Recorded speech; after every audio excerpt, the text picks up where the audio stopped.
বিএনপির নেতা কর্মীদেরকে মাঠ পর্যায়ে কন্ট্রোল করা যাচ্ছে না।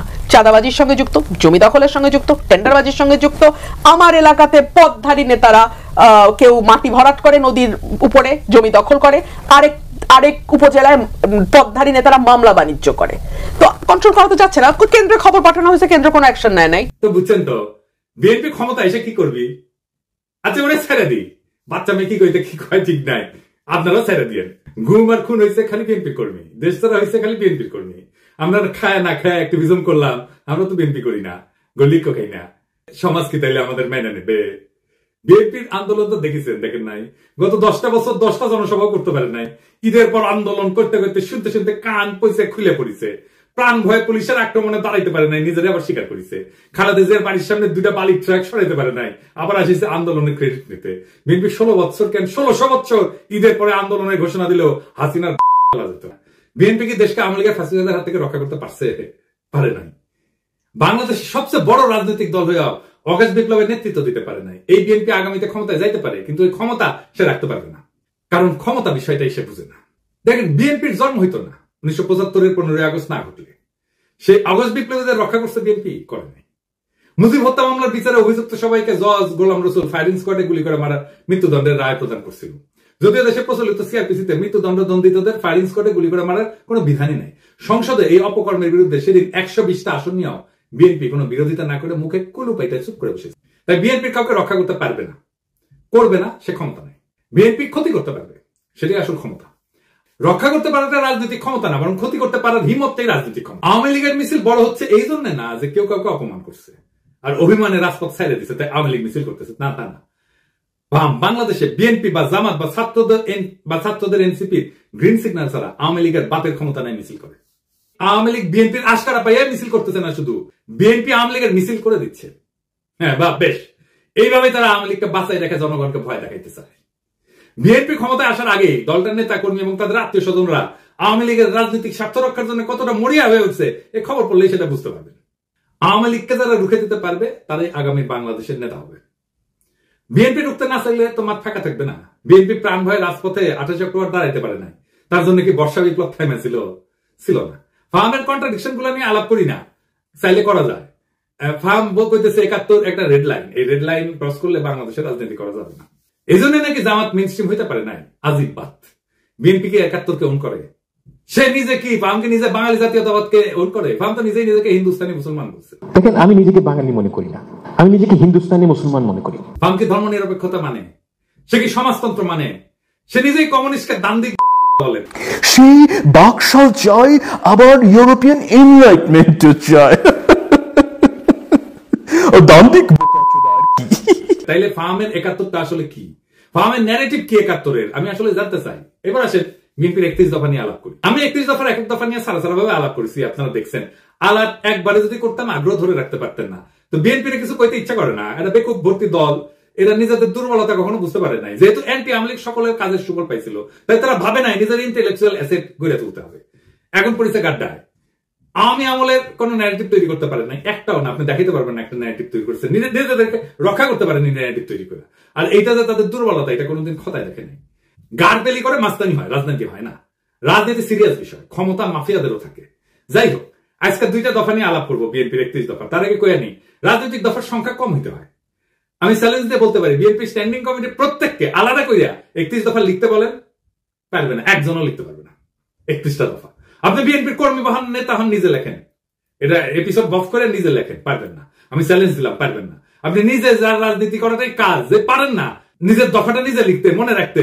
পাবলিকের বাপের ধন কি সাপে খাইছে যে সে মনে রাখবে? তার ঠেকা পড়ছে। আসেন দেখি রাজনৈতিক কর্মসূচি অল্প দফায় কেন হইতে হয়, সেটা একটু আলাপ করি। 1 নম্বর কারণ সহজবোধ্যতা। অল্প দফা থাকলে জনগণ সহজে বুঝতে পারে কি দাবি করা হচ্ছে। বেশি দফা থাকলে মেসেজ জটিল হয়ে যায়, সেই জন্য সাধারণ মানুষের মনোযোগ হারানোর ঝুঁকি বাড়ে।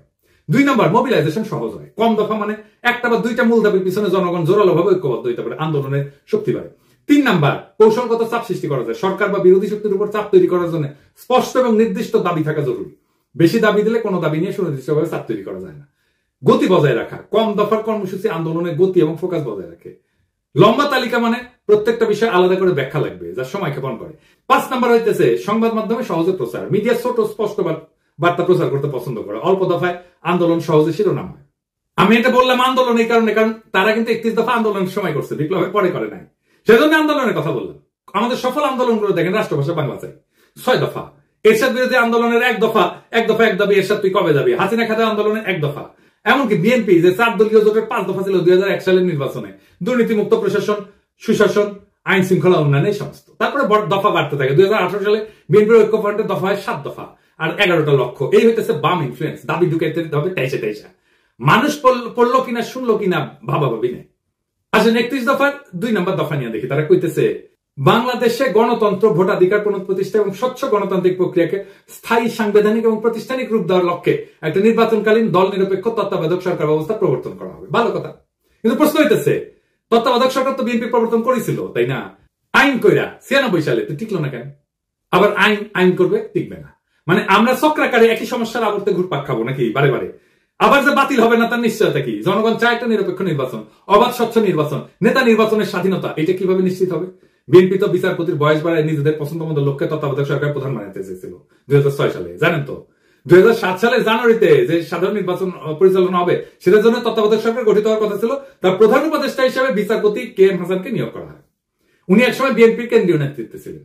তৎকালীন আওয়ামী লীগের মতে KM হাসান যাতে তত্ত্বাবধায়ক সরকারের প্রধান উপদেষ্টা হইতে পারে সেই জন্য বিএনপি সংবিধান সংশোধন করে বিচারপতির অবসর গ্রহণের বয়সসীমা বাড়াই দিয়েছিল। গ্যাঞ্জাম বাঁধে এই নিয়ে, আবার গ্যাঞ্জাম বাঁধবে। এই দফা দিয়ে কি অবাধ সুষ্ঠু নির্বাচন করা যাবে? যাবে না। নিশ্চিত করা যাবে? যাবে না। এমনকি এই সিস্টেম টিকবে না, আগেও টেকে নাই। তাইলে এই দফা কি চিন্তা ভাবনা কইরা বানাইছে? আচ্ছা, 4 নম্বর দাবিতে কি বলিছে? পরপর 2 টার্মের অতিরিক্ত কেউ প্রধানমন্ত্রীর দায়িত্ব পালন করতে পারবে না। ভালো কথা, খুবই ভালো কথা। কি মনে হয় এটা কইরা? পরপর 2 টার্মের বেশি কেউ প্রাইম মিনিস্টার দায়িত্ব পালন করতে পারবে না। এটা বিএনপি অনেকবার বলছে, কিন্তু আমরা যাতে আমেরিকায় দেখি এইটাই সংবিধান সংস্কার কমিটি প্রস্তাব করছে। এখন বিএনপি কইতেছে প্রধানমন্ত্রী পদে দাঁড়ান 2 মেয়াদের বেশি কেউ থাকতে না পারলেও একবার বিরতি দিয়া আবার প্রধানমন্ত্রী হইতে চাইলে সেই সুযোগ থাকতে হবে। মানে পরপর 2 টার্ম থাকবে, তারপরে 1 বছর অন্য কেউ হবে, তারপরে আবার কেউ 2 টার্ম এসে থাকবে। মানে বুঝছেন তো, পরপর 2 টার্ম থাকার পরে 1 টার্ম প্রেসিডেন্ট হবে, তারপর আবার 2 টার্ম প্রাইম মিনিস্টার হবে, তারপরে 1 টার্ম প্রেসিডেন্ট হবে। মানে চালাকি শুরু হয়ে গেছে, ভাবছে কেউ বুঝতে পারবে না। যেই মাত্র ক্ষমতায় আসা দেখতে পারতেছে তখনই সব উল্টাই দিচ্ছে বিএনপি। যখন ক্ষমতা থেকে দূরে তখন কত ভালো ভালো কথা দেখিছো, কি সুন্দর চাঁদ দিছে, এখন আর চিনে না।